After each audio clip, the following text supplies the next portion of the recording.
We opened our doors for business in London over 40 years ago, and we're still trading on the same values now as we did then. Professional, dedicated, and trusted.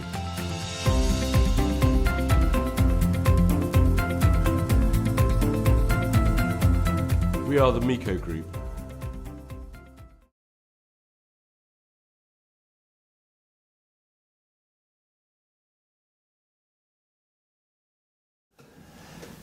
Here at the club recently, we've been handling a lot of cases involving force majeure incidents, so it's a nice opportunity to summarise the recent High Court decision handed down by TJ in the case of Classic Maritime against Limbungan.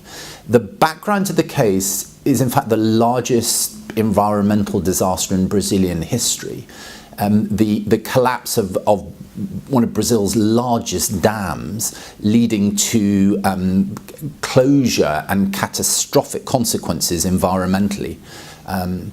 Closure particularly of various load ports in Brazil.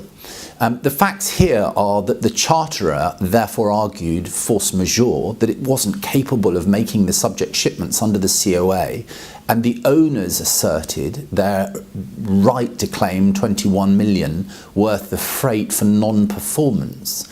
I'd like to focus on two aspects of the judgment. Firstly, the application of the but-for causation test and how that dovetails with force majeure clauses, and secondly, the application of the compensatory principle, in other words, the assessment of damages from a compensation perspective.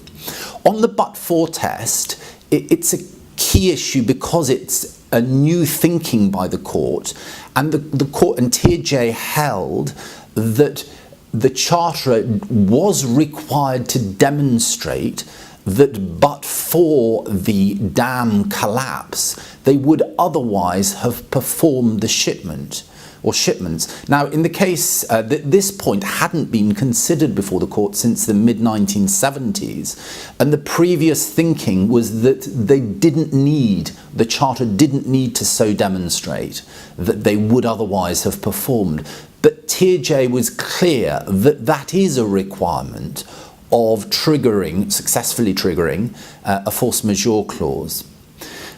And therefore, the charter was not able to rely on the relevant clause, clause 32. Secondly, despite Classic Maritime, therefore, on the face of it, being able to recover the substantial freight claim, in fact, their claim failed on the compensatory principle.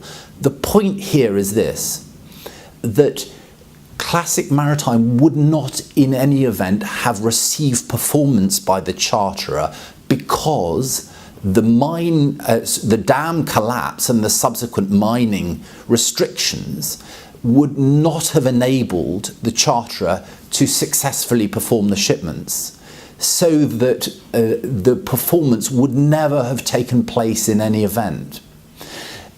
So, in fact, although the charterer couldn't rely on the force majeure clause because of the but-for test, neither did the owner succeed in their damages claim. The but-for point is a really important one for all of our assureds to keep in mind. Indeed, some of the textbooks may need to be rewritten off the back of the court's now thinking on the application of force majeure clauses.